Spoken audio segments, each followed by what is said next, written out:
Pengenalan Computational Thinking. Hai teman kece, coba tebak apa artinya computational thinking atau berpikir komputasional? Adakah yang bermata jeli dan melihat kata komputasional di sini? Jadi mungkin ada hubungannya dengan komputer ya? Iya, betul sekali. Jempol buat kamu yang sudah menebak dengan benar. Berpikir komputasional adalah proses berpikir untuk menyelesaikan masalah dengan efektif dan efisien. Dalam ilmu komputer, proses berpikir ini dilakukan sebelum mulai menulis coding atau pemrograman. Jika sudah direncanakan dengan baik, maka coding yang ditulis akan sesuai dengan kebutuhan dan dapat diselesaikan dengan cepat dan tepat. Tapi ternyata berpikir komputasional juga bisa dilakukan tanpa komputer dan tanpa internet loh. Malah sebenarnya kita pun sudah menerapkannya dalam kehidupan sehari-hari. Mulai dari menggosok gigi, mencatat ringkasan pelajaran, hingga menyiapkan tas untuk sekolah besok. Wah, kalau kita sudah bisa menerapkannya setiap hari, berarti kita semua sudah mahir dong. Eits, belum tentu. Contoh-contoh tadi kan menerapkan berpikir komputasional pada masalah yang sederhana. Masih banyak nih masalah yang lebih kompleks, seperti misalnya mengatur keuangan bulanan, apa yang harus dilakukan kalau kamu tersesat di tempat baru, hingga memilih jurusan dan karir. Lalu yang lebih penting lagi, ketika kamu dewasa nanti, kamu akan menghadapi era industri 4 dan bahkan 5. Di sini kamu perlu kecakapan untuk memanfaatkan dunia digital, mulai dari mencari dan memilah informasi yang kamu perlukan, hingga menggunakan informasi itu untuk membuat keputusan penting dalam hidupmu. Menghadapi masalah kompleks kehidupan di masa sekarang dan masa depan ini mirip seperti merencanakan coding yang sudah dibahas sebelumnya. Kuncinya adalah memahami masalah dengan tuntas dan mencari cara menyelesaikan yang efektif dan efisien. Nah, kalau begitu, bagaimana agar kita bisa berpikir komputasional? Sekarang kita bahas ya, 4 landasan dari berpikir komputasional. Yang pertama, dekomposisi.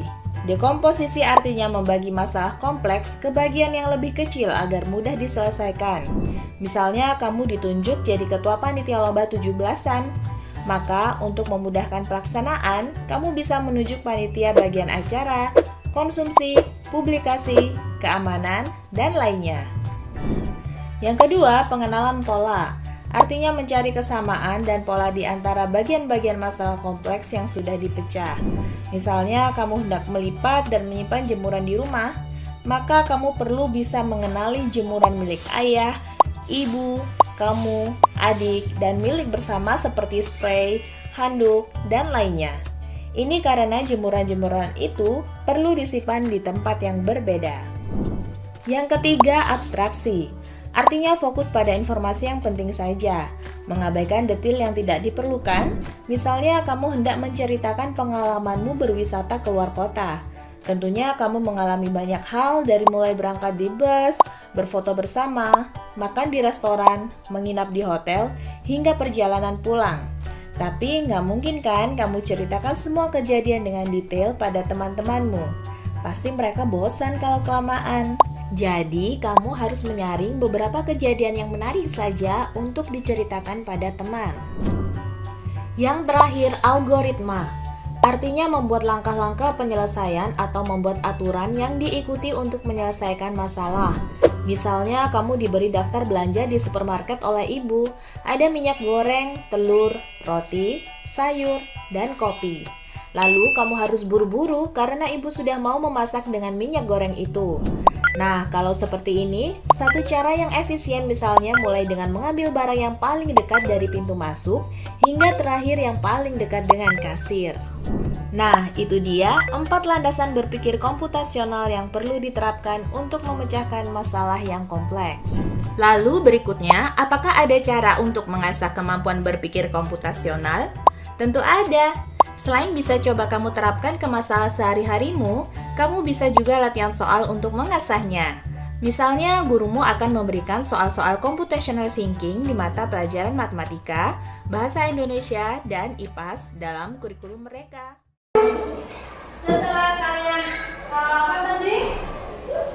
melihat sebuah video ya, nah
Nah, nah silakan presentasikan hasil kelompoknya, hasil diskusi kelompoknya. Yuk, silakan.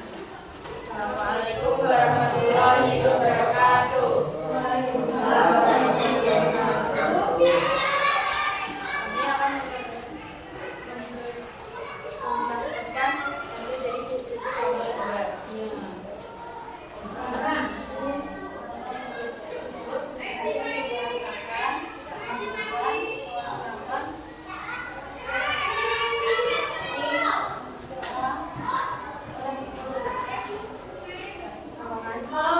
apa itu? Gambarnya boleh diperlihatkan ke temannya. Ya, kalau menjelaskan kalian gambarnya diperlihatkan ke ya temannya. Jadi temannya tuh tahu apa itu yang dipegang ya kan? Nah,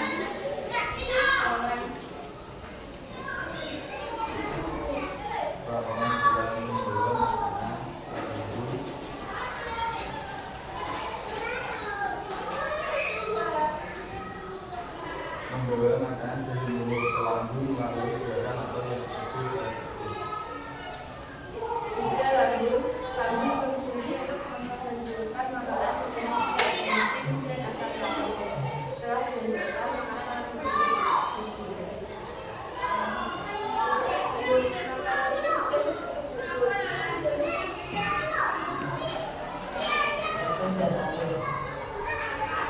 Racun akan disimpan sementara di tubuh dan dikeluarkan dari tubuh melalui anus.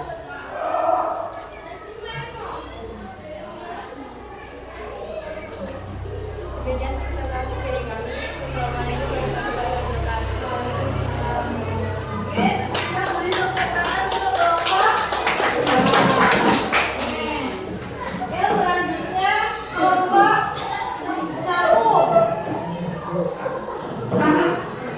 Kelompok 1 sudah siap apa belum? Ayo.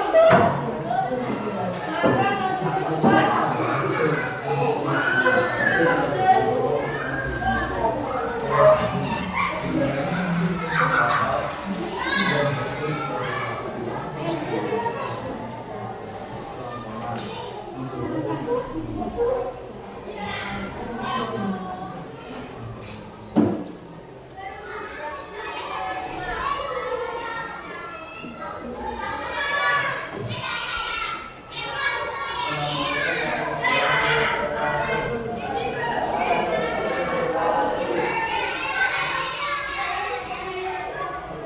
Kami akan mempresentasikan diskusi kelompok 10.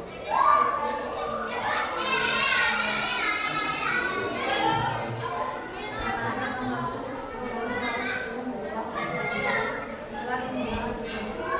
kerongkongan. Makanan dari mulut masuk ke kerongkongan. Lalu, makanan dari kerongkongan masuk ke lambung. Makanan jatuh dan dilanjutkan dengan jadwal kita pencernaan. Usanus menjadi 3 bagian sebagai berikut. Denum usus berjari, jejunum usus kosong, panjangnya 7 meter. Lewi usus penuapan.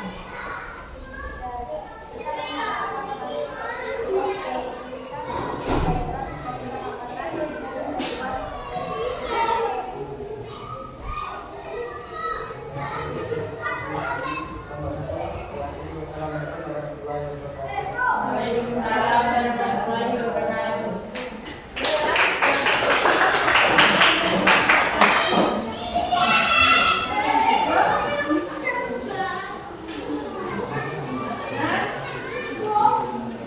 Kemarin akan apa itu menanggapi hasil diskusi kalian ya. Terima kasih kalian sudah maju ke depan mempresentasikan hasil diskusi kalian dengan kelompoknya masing-masing ya kan. Nah, itu tadi kalian mendapat tugas LKPD apa dari kemarin?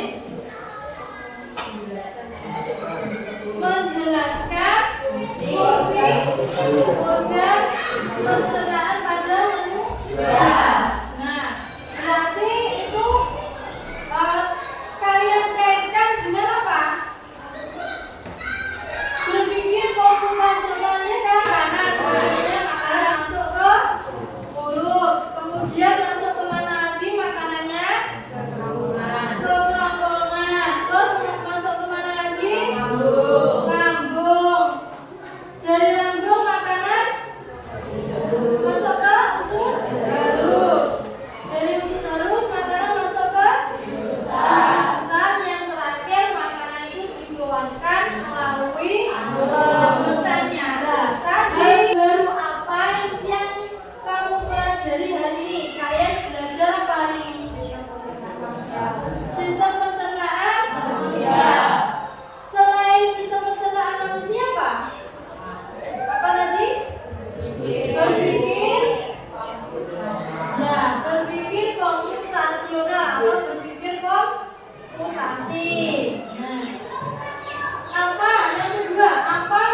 Jadi belajar berpikir komputasional, ya kan? Nah, pada sistem pencernaan manusia. Kesimpulannya apa pembelajaran hari ini? Apa? Sisa apa? Apa? Apa? Apa? Apa? Berpikir komputasional tadi apa? Ada yang tahu? Berpikir komputasional tadi adalah apa? Menguraikan masalah rumit menjadi komponen yang lebih sederhana, mengidentifikasi, merumuskan masalah, ya kan?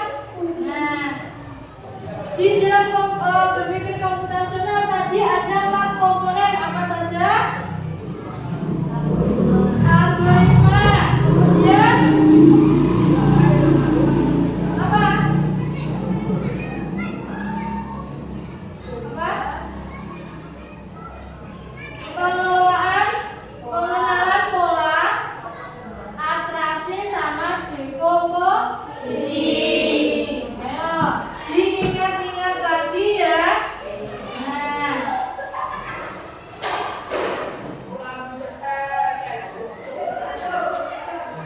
Nah, perasaan kalian hari ini kita belajar tentang berpikir komputasional. Perasaannya bagaimana? Senang apa bingung? Alhamdulillah kalau kalian senang, alhamdulillah. Semoga ya apa ini pembelajaran hari ini semoga bermanfaat untuk kalian semua yang belum tahu atau yang belum mengerti menjadi lebih mengerti atau lebih paham atau lebih tahu ya. Untuk pembelajaran hari ini sekian dulu ya. Kemudian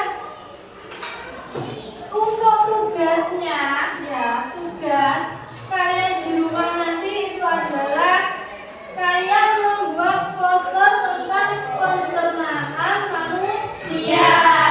Ada yang ditanyakan? Iya. Ada. Oke, kalau tidak ada semua.